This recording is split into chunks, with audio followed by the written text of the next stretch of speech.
তো চলুন এবার আমাদের ডিভাইস ইনস্টল করে ফেলি।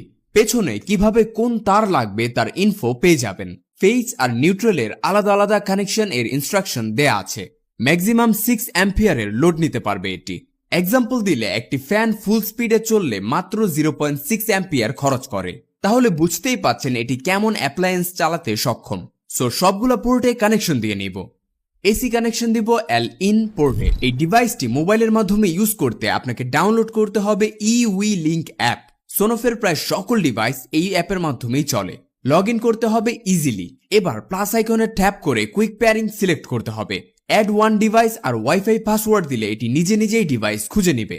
এরপর নিজের ইচ্ছে মতো নাম সিলেক্ট করে দিতে পারবেন। সো এটি এখন অ্যাপ দিয়ে ইউজ করার জন্য রেডি। চাইলে অন অফ করা যাবে যে কোনো জায়গা থেকে। চাইলে সেট করতে পারবেন শিডিউল, সময় অনুযায়ী এটি অন অফ হবে। এছাড়া সিন সহ আরো কিছু অপশনস আছে এতে।